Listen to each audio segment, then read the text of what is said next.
Hello, everybody, and welcome to Feel Good Friday and Church at Home with Rachel. It is the 28th of June. This month has gone by really quickly, and it's a good day to have a good day, isn't it?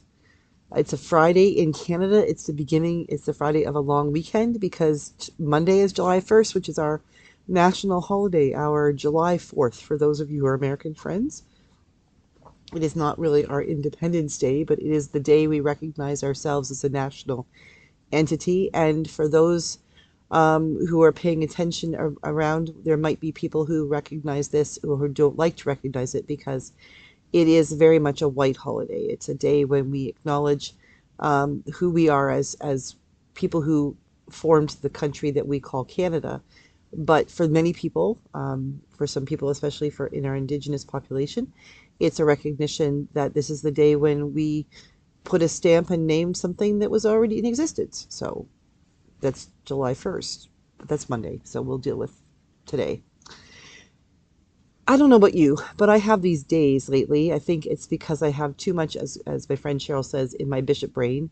I have become a little bit forgetful. I'll do things like leave my keys on the counter or on the table. I will walk away without a collar, which this is what happened here today. Went to work and did well. For in all honesty, I'm recording this on Thursday afternoon because Friday is a day off. So I think my first actual physical day off, probably since we moved Rob up here in May, and I was out of the province in Wainwright, Alberta, getting things ready to go. And I would argue those really weren't really days off, but so my first day off in probably at least 6 weeks, if not 2 months, and so I'm going to take it as a day off. I'm not going to do any work. I'm just going to bum around, and then I'll work on Saturday and Sunday, and then take Monday as a day off as well. So Thursday was one of those days when I realized I even went to work. This is not the shirt I was wearing in the morning. I was wearing a new short sleeve shirt. I even went out for breakfast with my husband and had my shirt done up like this. I forgot to wear a collar. Rob didn't notice. Normally he would notice, otherwise I would have run home and picked one up, but I didn't notice it till I got to the cathedral. I was on my way out the door, went to the bathroom before I left to go for a visit with a clergy person and his spouse out, oh, excuse me, I'm sneezing, an hour away from here, and discovered when I looked in the mirror that I didn't have a collar on, nor did I have one in the car. And wasn't one in my office. So I've been running around not looking like a clergy person all day, and I had other meetings. And I had a town hall last night as well with the cathedral. It's just one of those days. And this happens. I forget things. And you know what? The world doesn't come to a screeching halt. That's one of the things that I'm learning about life being now that I'm old. I'm not old. I'm in midlife. I plan on living to about 120 years old. In case you didn't know that, there's just too many books to read and too many places to go. So I turned 53 last Monday, and like 4 days ago, and I'm figuring that this bishop brain thing is that I'm now that I'm 53, my brain is like, we're not going to hang on to a few of the more extraneous things. But I'm finding that in my forgetfulness, it feels good. And that may sound kind of weird, but it's because I'm realizing, and maybe it's just my age. It could be just the time of life, maturity. I don't know, people around me who help me out a lot, that it's okay to forget things. I am discovering that I don't check my watch as much as I used to. Part of that is because I do have somebody who will, on a regular basis, remind me I have a meeting coming up or something. But I'm noticing that I'm not paying attention to the details that I used to be tied to. The details that used to tie me down. It used to be a huge thing for me that I had to be 10 minutes early for everything. And if I wasn't 10 minutes early, I was late. My husband would tell me I'm still late anyway, but that's a military thing. Um, but I'm finding now that I am where I am, and I'm with the person I need to be with until I'm not, and then the next thing happens. And so if I forget my watch, or if I forget to look at my watch, I'm not nearly as upset about it. If I'm in the middle of a conversation, even if I've got work I have to do back at my desk before something else, if I'm in the middle of a conversation And that conversation goes beyond the time limit that I had set for that particular assignment or that task or that conversation. I have a bigger sense of, okay, because I am where I need to be. So I forgot my collar. There was a day in my life when I would have fretted about that. I would have sped home to find a collar to put on and then sped on the highway to get to where I was going just so I had a collar that would make me look like I was a priest or a bishop. And today I just decided I don't have a collar. The people I am going to meet are meeting with me. They already know who I am. They already know what job I hold. They don't need the collar to be reminded. I don't need the collar to remind me. So, you know what? Well, it doesn't look as professional. Like going to the town hall at the cathedral probably would look a lot more professional had I had a collar on. Um, that's okay. The shirt I'm wearing, for instance, I now keep an extra shirt in my office here because on a regular basis I end up wearing something.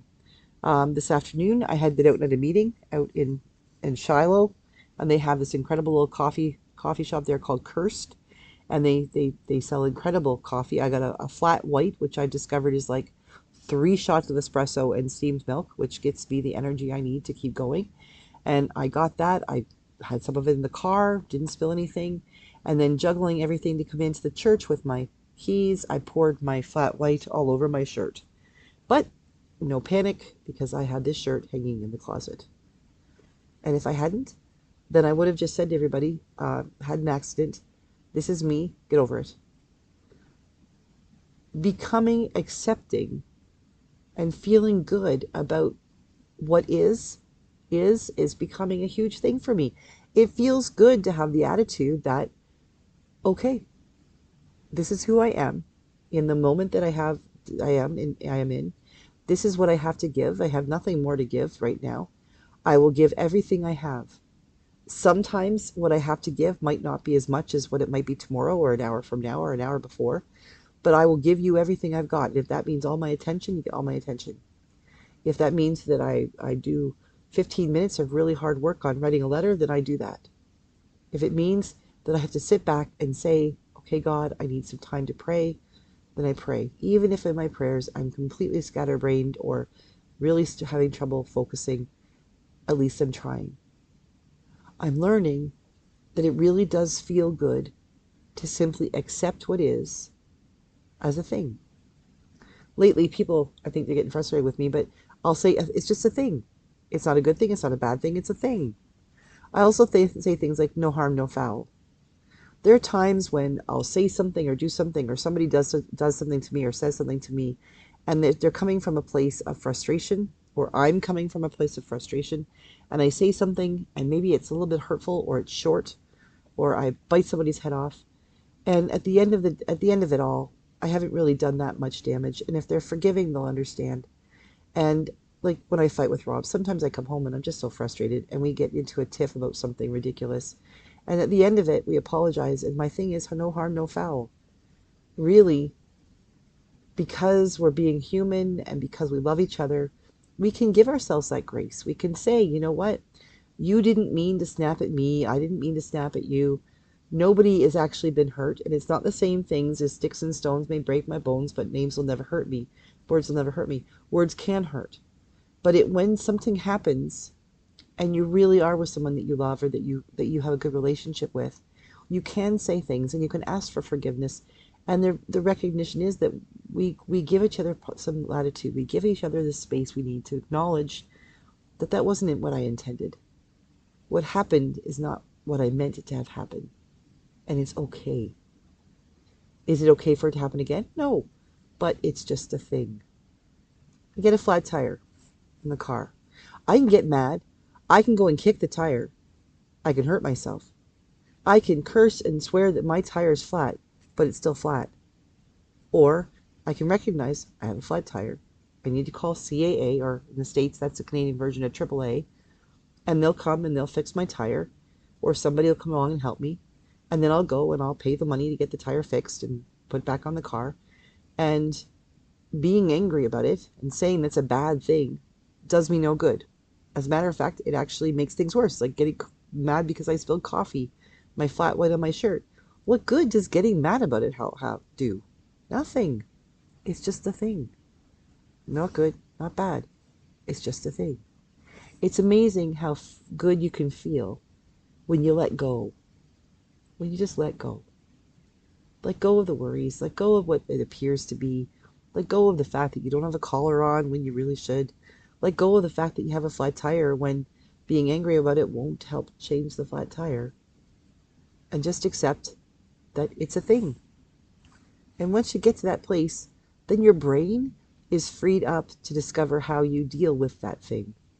If you got a flat tire and you let go of the anger and the frustration or the embarrassment and just let it be a thing, then your brain isn't working on how you're feeling, working on how embarrassed you are, or how you should have had your tires checked before and kicking yourself for not doing something. Then your brain is freed up to say, okay, what do I need to do to fix the problem? What do I need to do to not have a flat tire? There's no reason to kick ourselves when we make a mistake or we forget something. There's no reason to kick anybody else when they do the same. Let it be a thing. No judgment. Just let it be a thing and move on from there. So today, my day off on Friday, I'm going to just let things be things. I have to go to the bank to open a bank account. I might do that. I'm going to go with Rob while he goes to a doctor's appointment. I'm probably going to sit in the car and read a book while he's in there. And I'm just going to have a day. It won't be a good day, won't be a bad day. It's going to be a day.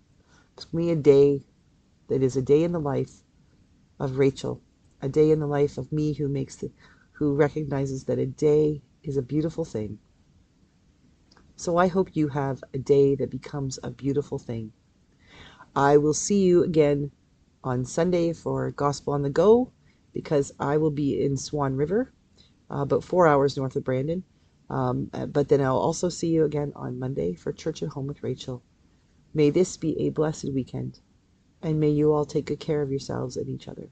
God bless.